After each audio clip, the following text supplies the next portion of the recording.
Greetings, travelers. This is Peter Svidler with the recap video for game of the day of round 13 of the candidates tournament in Berlin.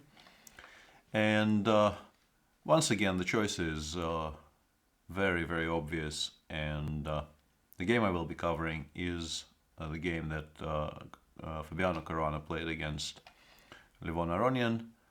I will talk about the tournament situation after we cover the actual game. I think most of you probably know the situation before the start of the 13th round. After the dramatic victory of Sergei Karyakin over Fabiano in round 12, they were shared leaders in the tournament on +2, and 3 people had +1 behind them, Grishuk, Ding, and Mamedyarov. So with 2 rounds to go, 5 people had a very legitimate shot at the title. And this was Fabiano's final white game of the tournament. He is playing black against Grishuk tomorrow, so a very, very important game for him and for the general standings in the tournament. So let's look at the chess. Let me just do the usual recentralizing. Fabiano opened with e4. Against Lev, this is what most people have been doing because of a noticeable lack of Berlin in his opening repertoire. Lev replied the way he always does, playing the main line Spanish. And for the second game in a row, this also happened in round 12. Lev has been met by d3, avoiding the c3, d5 and the Marshall Gambit, d3, d6 and bishop d2. This move was pretty much introduced into elite grandmaster practice by Alexander Grishuk in round 12 of the same tournament a day and a half ago in the game against Levon. Normally people used to play d3 with the idea of playing c3 in this position, and then black goes knight a5, c5, and you get a very typical position where black is supposed to be okay, but white also, of course, has some ideas. Bishop d2 is obviously aimed at stopping knight a5, and then white will probably play a4, and then the knight from c3 is generally, I think white is aiming to develop it via this route. If black does not reply with the move that Levon chose in this game. Against Grishuk he played king h8, Sasha played knight h3, knight d7. Lev basically went for some kind of an offbeat reaction more or less immediately, and during the live show, I was wondering what was planned if black makes the most obvious move in the position, which is bishop g4, creating the threat of knight d4. The most obvious reply here is the move c3, which is what Fabiano did, stopping knight d4. And this is where things started getting interesting, because during our coverage of round 12, and also today when we were covering this game, I thought that the most natural way for black to proceed here would be to play knight a5 and c5. And I still think this is the most clear reply to what white is doing. The bishop on g4 in general in these types of positions is a wasted move. First of all, it allows white to gain a tempo by playing h3. And secondly, you often have to go back along the h3, c8 diagonal, because as you will see in the game, placing it on h5 often cuts it out of the game, because with the pawn on d3 and the pawn on e4, white can be pretty much assured that his center will not really come under too much pressure. And then this bishop on h5, after something like bishop c1 here, followed by knight g2, knight f1 and knight g3, becomes black's worst piece, which it is extremely difficult to bring back into play. But black can reply to this, for instance, by knight c6, knight bd2, d5. And although white obviously retains very decent chances to get a playable position here, you still feel that if you want to play bishop h5 somewhere, grabbing as much control in the center as possible by playing knight a5 and c5 cannot be a bad idea. But Lev And also, I want to mention that after h3, you can go back towards, let's say, d7, white plays d4, because otherwise it's really very difficult to understand what he's trying to achieve. And here you can play queen c7, aiming for, very typical Chigorin's type positions. Or you can even maybe start with knight c4, wait for bishop c1, and play queen c7 here, and then bring the knight back to b6. And compared to the normal classical Chigorin positions, which arise if white in this position plays c3 and black doesn't play d5, plays d6, h3, knight a5, bishop c2, c5, d4, queen c7. If you compare this position with, for instance, this position, it's immediately obvious that black made two extra moves. It's more or less the same position with the inclusion of bishop d7 and knight c4. And those two moves cannot really be bad for black. So I'd be very, very surprised if this objectively gave black too much trouble. Although, of course, white still has more space in the center. And also, I think maybe importantly, Lev has never really been a particular fan of playing the classical Chigorin Spanish with black. So I think maybe both Grishuk and Caruana could confidently expect Lev to do something else. And today, after c3, he quite clearly played d5.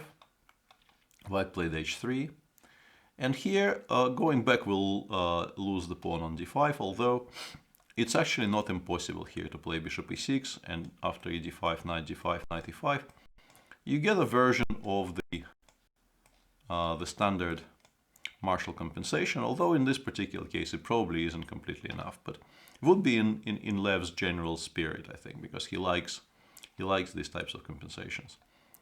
But instead of the move bishop h5 he made, he definitely had a different option in bishop takes f3, queen takes f3 and d4. And once again, it's not really the aim of this video to give you a detailed overview of what could happen here in the opening phase. I think bishop d2 is probably here to stay after two extremely strong players played it in the candidates tournament. And we will eventually find out what people think about all these positions. But I have to mention that this option existed on this move. It also existed on the next move. And somewhat surprisingly to me, the computer actually likes this more than what Levon did. And the surprise here is not that this position is quite liked by the machine, but that Lev, who continued playing very fast for a few moves yet, actually aimed for a position which the computer starts disliking almost immediately. And that, I think, indicates that the candidates tournament has gone so poorly for Levon, you don't need to re-emphasize this, that even in his homework, he probably did not want to spend too much time figuring out the details of what's about to happen properly in any kind of great detail. He played bishop h5, white played queen e2, quite naturally preparing for additional unpinnings and so on. And black played the move rook b8, which I was very surprised by. I couldn't really, at least straight away, I couldn't really understand what this was all about. And when preparing for this video, I became curious. I wanted to see at which depth this move actually appears on the screen. And somewhere around depth 31, the computer started saying that this is very good for black. And I'm still not sure it's such a great choice, to be honest, but perhaps because the optimal choice, once again, and I'm using this without a great degree of certainty, you can still get the same position by taking on f3 here. And having already passed on this option once in this game, it was obviously very unlikely that Lev will sort of take the move back and take on f3 here. After rook b8, white can take on d5, knight takes d5 and play queen e4. And this is probably the point of rook b8. In this position, black has this resource rook b6, and after knight takes e5, the queen is still caught on c6. So that is the tactical explanation for rook b8 and the reason why rook b8 was required in that position. But there are positional issues with this structure anyway, and Fabio, of course, did not fall for that rather simplistic tactical line. He played bishop g5. And here, once again, black had the same option. And this is the last time this option really is any good. Lev could still take on f3 and play d4 here. And even this position, after, let's say, something like knight d2, h6, bishop f6, bishop f6, queen e2, and black can, for instance, take on c3, or black can start pushing a5, a4 in such positions. Black is still doing reasonably well. The bishop on b3 is a monster. But yeah, I'm really not great at drawing those arrows. But black will have ways to play around it. For instance, you can, sorry, that was a bit too fast. You can take on c3, b takes c3, and knight a5. Hinting that at some point you might very seriously consider taking this bishop off the board if the opportunity presents itself. And this position is perfectly playable for black. Also, notably, if you want to play d4 in this position, you should do it by starting with bishop takes f3, because if you start with d4, you will not find it so easy to get similar type positions here, because white will always be recapturing on f3 with the knight gaining a significant amount of time in comparison with the position we just discussed.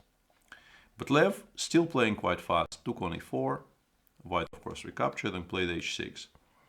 And here Fabio blitzed out bishop c1, which is not the machine's first line, and you get the feeling that Lev just completely ignored this way of playing, because he felt that this bishop, which is currently on c1, went to d2 and then to g5 and then all the way back to c1, losing tempi along the way, giving black the tempo with h6. And how bad can this be?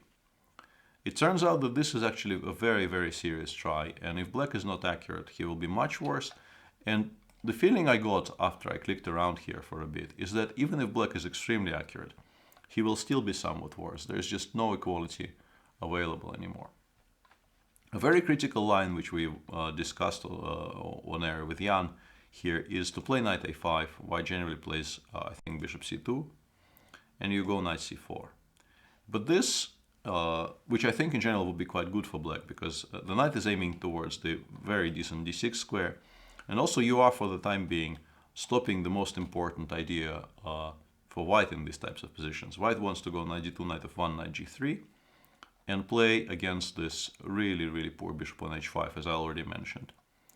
But sadly for black, after g4, bishop g6, b3, knight d6, and knight takes e5, the tactics don't quite work out for black. They can take, white takes, they take, white goes knight c6, queen e8 is the best move, white takes the rook.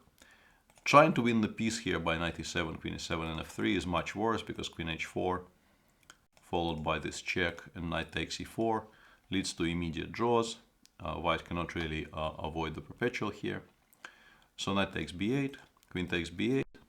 The point of taking with the queen here is that after f3 and knight g5, the position actually becomes playable for black, because queen takes e7 is not really very attractive. But white can consolidate by giving up this pawn on c3. You play bishop e3, bishop f6, and you just give this pawn up by playing knight g2 and queen f3. And white has a reasonably healthy advantage, because he has simply more rooks than his opponent. So knight a5 followed by knight c4 doesn't seem to work, and the computer suggests some kind of a setup like this. You play queen c8. This move is needed so that you don't have to worry about g4, because oftentimes you will be taking on g4 and taking with the queen. Knight bg2, knight a5, bishop c2, rook d8, knight f1, queen e6, knight g3, bishop g6. And compared to what Levon got in the game, this is an improvement. But it's not a large improvement, if we're entirely honest. Knight h4 is quite unpleasant, but also I can start playing something like knight f5 and g4. And this kind of a setup against the bishop on g6 is extremely unpleasant, because it's a dead piece. You never really want to take on f5. And white oftentimes will just start pushing the kingside majority. Well, not majority, I don't know why I said that, but some kind of plans connected with h4, h5, g5 are very possible here. For instance, after something like king h2 and rook g1. And the situation on the queen side and in the center is such that it will not be very easy for black to develop any kind of counterplay. But also, as mentioned, knight h4 is also a very safe, very stable advantage for white here. Instead of all this, Lev went for a setup which looked okay for a bit. And then Fabiano, I think, very impressively showed why it's inefficient. Lev played bishop g6, knight d2, and knight h5, knight f1, and bishop c5 here, trying to stop the knight from ever even appearing on g3.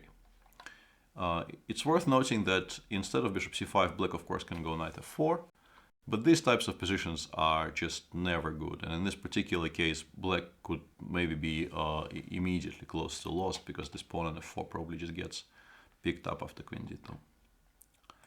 Bishop c5, and during the live show we became interested in why bishop d5 is not immediately winning.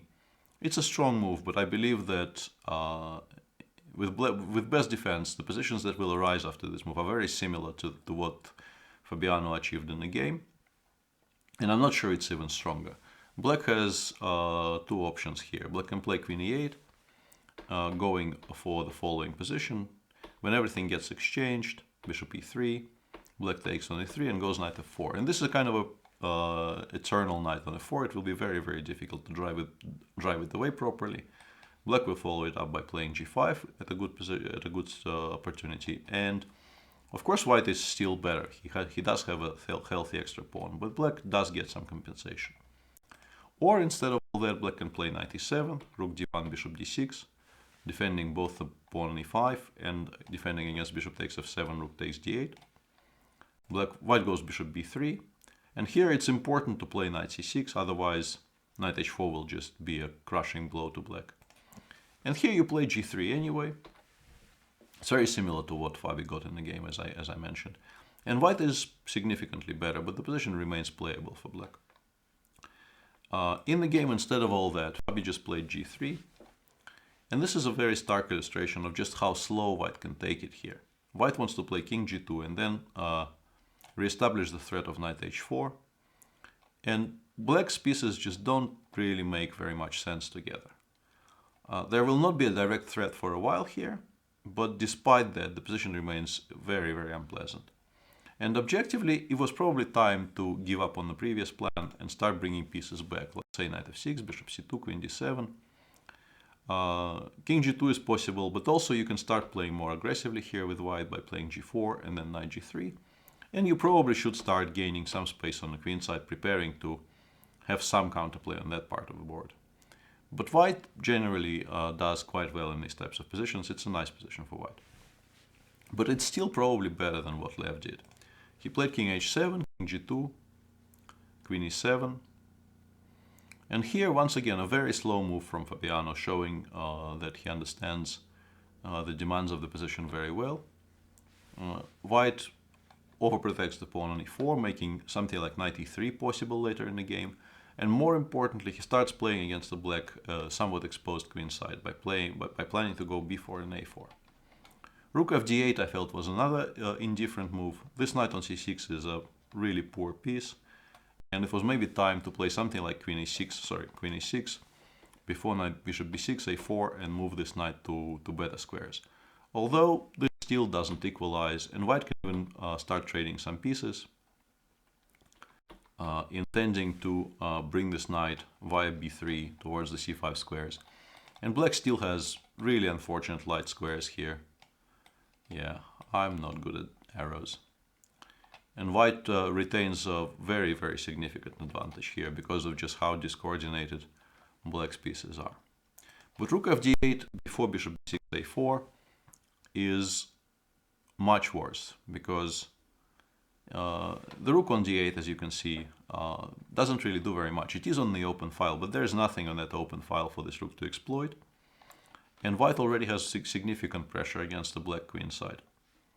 And once again, it's difficult to give black good advice. The machine suggests that it's still time to play queen e6, despite objectively losing a tempo compared to the previous line. And white has all kinds of attractive ideas here. You can go knight h4, giving white a very stable advantage. The computer is also very much in favor of just playing a5 and then trading those bishops off. And eventually something will land on c5, and this will be a weakness for the rest of the game, combined with, once again, a horrible piece on g6. This is just not great for black at all. But this probably was still to be preferred to playing knight f6 first and only playing queen e6 after knight h4.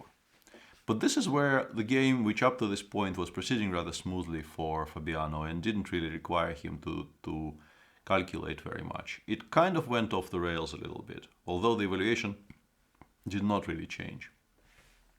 The most natural way to proceed here is to take on g6. Black has to take with the pawn because king takes just looks incredibly ugly. And then you play bishop d3, attacking the whole complex of a6, b5 on the queen side. And the only way not to lose on the spot, pretty much, is to play queen d7 and after rook d1 to play ba4. And somehow in this position, black is still barely alive. But if you just look at this structure, whoops, more random arrows, this structure, and also this bishop on b6,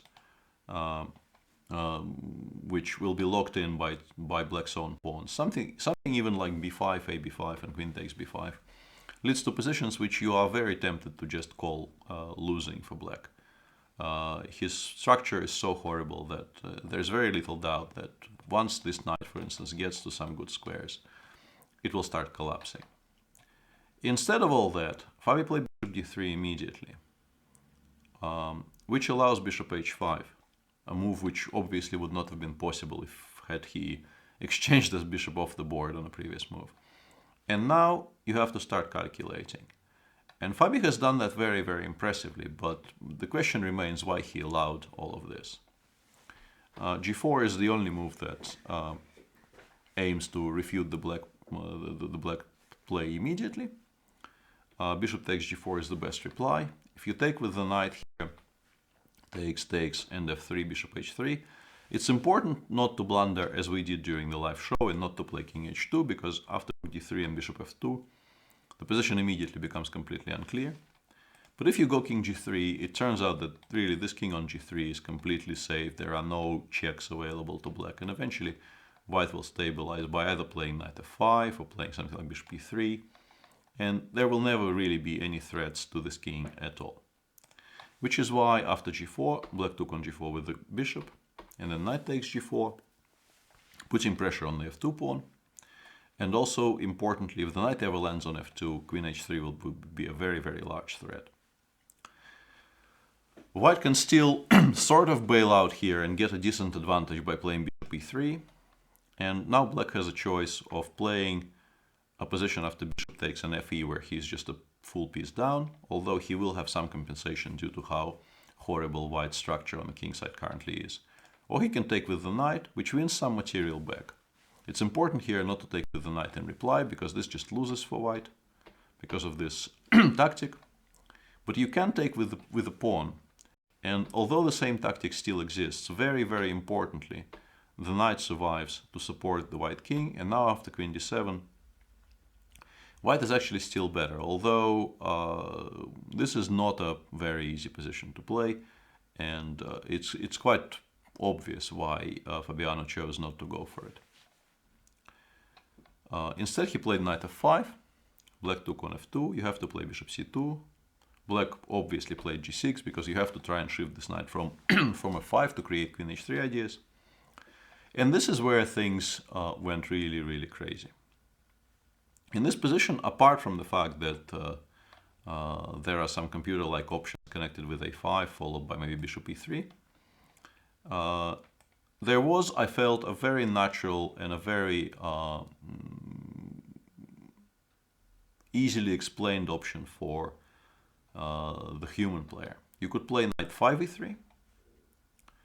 The only way not to lose this knight immediately is knight h3, and you go knight g5. And currently the f4 square is under control. If black goes g5, the simplest way to proceed will be just to play bishop b3, and this is very, very bad for black. You never really generate any kind of threats on the king side, and white will eventually just be a piece up with potentially even his own attack on the king side to go. So the only way to mess this position up is to play knight g1, And you get the feeling that this is maybe what Fabiano was afraid of, because here the only move that stops queen h3 check is queen d3, and maybe he felt that black can generate some attack here. But it turns out that this position is just completely lost for black because of how poor this knight on g1 is. And the only real way to even ask a somewhat interesting question from white is to play knight takes b4, cb, and c6. And here, if white does something, once again, human, which is something like bishop e3, queen g4 check, king h1, c takes d5, and knight h2, white does pick up this bishop on g1. But then I wanted to show you this position specifically. You get a really, really weird position here, where white has two pieces for 5 black pawns.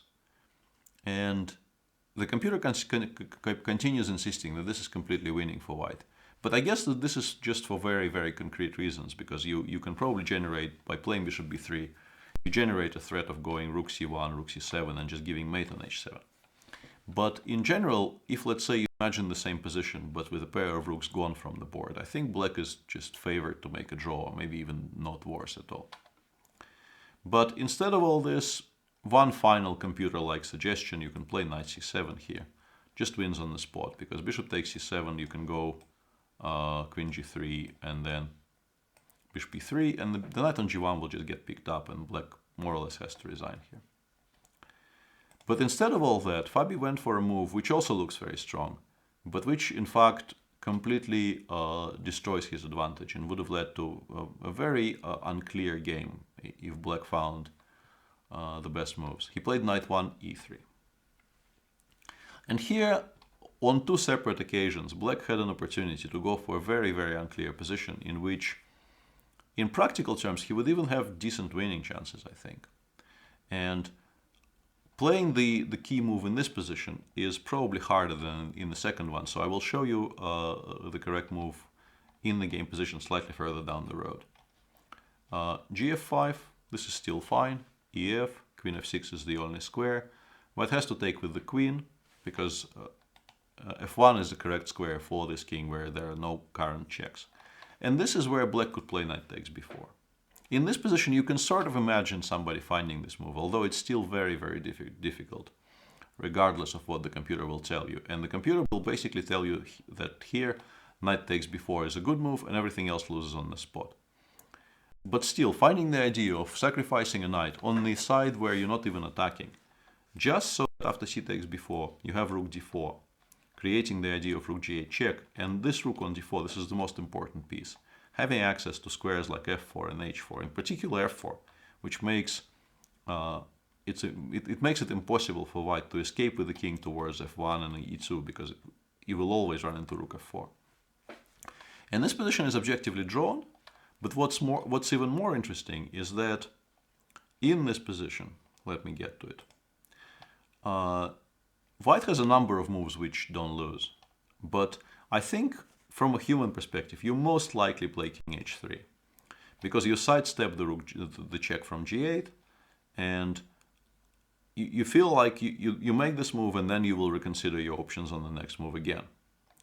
And here, the situation is such. Objectively, I think the strongest move in the position is queen g5, not fearing the discovered check with f6, you go king h8, and I will not overload this show with too many forced variations, but black has a threat of queen h5 check. White has a number of moves here which don't lose. In particular, you can play bishop d1, rook g8, and here you can go knight g2. And even black has to find a somewhat weird-looking move rook f4, which still somehow leads to some kind of a weird draw. But once again, from a natural human perspective, black just plays rook g8 here. In a tournament game, you play rook g8 here. And had they gotten to this position, it would actually be up to white to find the only move here which doesn't lose, which is knight e3, d5, giving up a full piece with a tempo, just so that you can establish this blockade. You play queen f3, and after rook d4, you play bishop e4, cutting off this rook from the fourth rank. And the position remains incredibly unclear. White is probably doing okay. Well, not probably. White definitely is no longer worse. But whether it is very easy in a situation of extreme pressure and also very, very serious time pressure, just give away a full piece in this position by playing knight d5 is frankly anybody's guess. And had Levon played knight takes before here, I think the game would have become actually very unclear, and all three results would have been possible. And having shown you on all these variations, I will also mention that the same tactic exists here, but pretty much nobody starts with queen. I mean, playing knight takes before in this position, I feel, is just completely impossible. I don't think anyone but the engines can do this.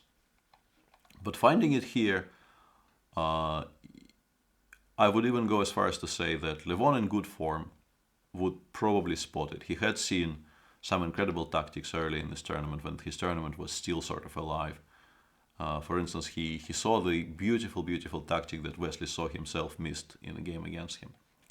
But by round 13, it was quite clearly not Levon's tournament, and he made the second move, which kind of appeals to you. You play e4 here, hoping to go knight e5, maybe knight d3, maybe knight f3.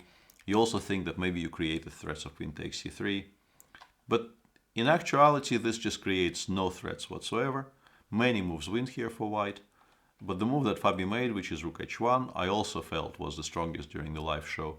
Mainly because you activate this rook, you make it even more comfortable for white to play king f1 later, because you control more squares on the king side. And also, very, very importantly, you start creating your own threats. The king on h7 is not safe. And the more you look at this position, the more you realize that this is just completely winning for white, because it's impossible for black to generate any kind of a threat. And the game continued, rook d6. It's not a good move, but there are really no more good moves to make for Levon here. Bishop takes e4, rook g8, queen f1, sorry, king f1, knight e5. If you go queen c3 here, white just gives mate, f6, rook g6, and you take, you take on h8, h6, sorry, and queen h4 is mate. And after knight e5, queen f4, once again, it turns out that not only is white a piece up, white has a lot of immediate threats. Knight d5 is a threat, rook takes h6 followed by f6, discover check is a threat. Black can just more or less resign. Levon played c6, at least creating a bit of a trap here, because if you go knight d5, which looks like it's winning on the spot after something like cd5, rook takes h6, queen takes h6 and f6, and black has to give up all of his material basically not to get mated on the spot.